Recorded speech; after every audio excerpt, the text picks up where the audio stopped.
Yo, what's going on, Dragon Ballers? Welcome back to another video. In today's video, we're doing what we do with every new ban list, diving a little bit deeper, and today we'll be talking about the losers of the Set 19 Fighters Ambitions ban list, and tomorrow we'll talk about the winners, talking about the decks and strategies that come out looking a bit stronger, but today we're taking a look at the decks that come out a bit weaker as a result of the ban list. This way you guys can maybe get a better picture of what the meta might look like going into Nationals, which we all want to know about. Anyways though, we'll get into that, but first, if you guys are new here, make sure to subscribe and hit that bell so you never miss a Dragon Ball Super video.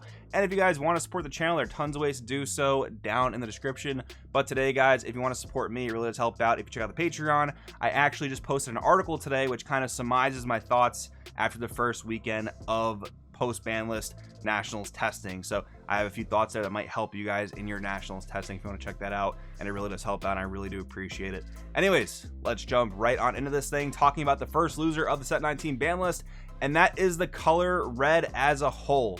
Now this means a few things, but let's start with this. So of course we had the hits to New Ruler being banned, Yamcha limited to 1, Broly Crown errata to no longer being able to be played by skills, Resolve renewed, only being able to be played in the Vegito deck, the new set 2, or this old set 2 Vegito deck that's getting some new Z support, right?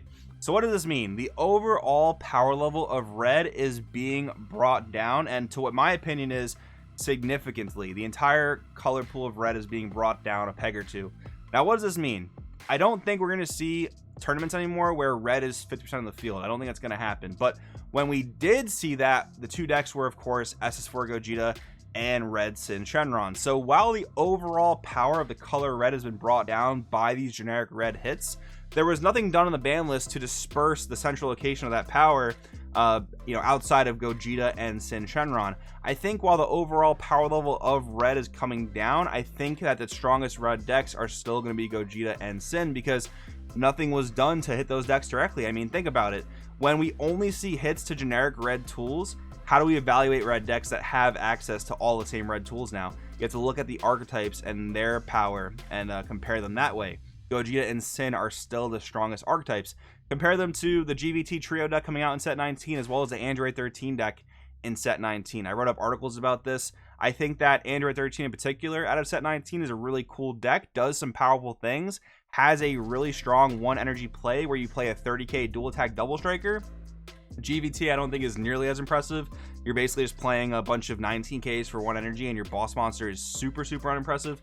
But again, like Android 13 I think is pretty good, but there's no direct hit to Sin or Gogeta. So I think they're still just going to be by far and away the best red decks. I really wish that there was something direct done to Gogeta or Sin. Maybe something along the lines of what I recommended in my ban list wish list video, where we hit the preparing to brawl guys, make them maybe just not draw as many cards. And in the case of Sin Shenron, maybe add a 1 energy cost to the Z Awaken just to bring it more in line with other powerful Z Awakens, but none of that was done. So while I do think the overall power of red is coming down significantly, I mean, I don't think you can really argue that. I think that power is still going to be centralized in Gogeta and Sin, and I do think they're just going to remain the best red decks. Unfortunately, I really wish the ban list would have done something to allow other red decks to possibly shine. But I mean, you can never have a perfectly balanced game. That's never ever a feasible thing. But I think there are things that can be done to reduce the gaps in power between certain decks. Unfortunately, Bandai didn't decide to do that, but red is an overall loser as a result of this ban list. Next loser on the ban list, a lot of people are going to be sad to hear this, but Pan is just about the only red deck that comes out of this a direct loser, and that's because of the hit to SS4 Goku Heartfelt Plea. Why is this a hit to Pan and not other red decks? Well, you saw some builds of Sin and Gogeta playing Heartfelt Plea, but a lot of the really competitive lists don't play Plea in those decks because it's just really inconsistent. It's a lot harder for Gogeta and Sin to boost the power of certain battle cards to meet the requirement for Plea than it is for Pan Ready to Fight. The other thing about Pan, though, is that Heartfelt Plea is actually highly searchable in the deck thanks to Pan United Emotion. She's a 1-drop searcher that can actually search 5 cost or less red sands. If you look at most of the searchers in like GT, for example, they can only search 4 cost or less red sands, so Heartfelt Plea is outside that range. Pan can actually search for plea pretty effectively, and thanks to the leader ability to boost battle cards by 5k, it was actually a lot more feasible to get a battle card upwards of 25k to then sacrifice for plea. And that was like one of Pan's main gimmicks. Not only do you have like value 1-cost cards that hit 20 or 25k, you could also just, you know, rely on a searchable and more easily accessible Heartfelt plea, and that is going to be a direct hit to Pan on top of all other red hits. Kind of sucks that maybe what you might consider the 3rd or 4th best red deck takes a direct hit here on the set 19 ban list. All right, next up, we got to talk about the hit to Senzu Bean. This is a crazy one because we got to a point in the community where we never thought that Bean was actually going to get touched because it survived so many formats where it was honestly oppressive and degenerate. Like, think about so many formats. Just the beginning year of the game where blue was by far and away the best color. Think about the first Mecha Frieza format where blue was splashed purely for Bean, and in that deck you didn't even have to charge blue in order to use Bean. You could just use it with the leader effect by taking a life. Then you have a reboot mecha format where we splash blue yellow just to be able to abuse Senzu Bean. Then you have blue yellow Icarus, which is the same thing. Bean has just always been this type of degenerate enabler where offensively you get so much excess energy compared to your opponent, and if you combine that with a deck that draws an insane amount of cards, the -1 you take for activating Senzu Bean doesn't matter, because if you had 16 cards in your hand, use Bean, go down to 15, well, you still have 3 more cards than your opponent's 12 card hand, so you just got up in energy based on that, which is pretty insane. So Bean's been a part of some really degen multicolor decks.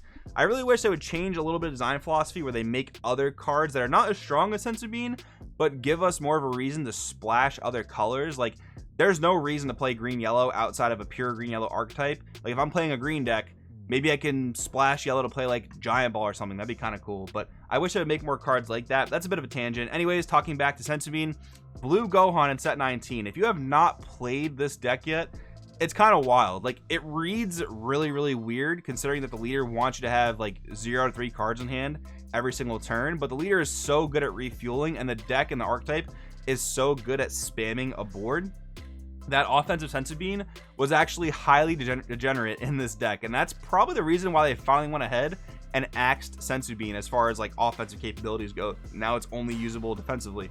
That being said, I think Senzu Bean is still very good in Gohan. Maybe not like 4 of good, but it's still very good in Gohan because the whole gimmick of the deck is getting rid of your hand and then refueling up to 3 cards. So by doing that with Senzu Bean, you get an energy back defensively, and you get a permanent 5k on your leader, which is going to make those cards you draw after that much more valuable, because you'll be able to defend yourself a bit more easily. So Blue Gohan is a wicked aggro deck, and Bean getting hit definitely makes it a bit of a loser on the ban list, but it was definitely a necessary thing because this deck would have been a little bit degenerate if Senzu Bean was at its full power going into this deck.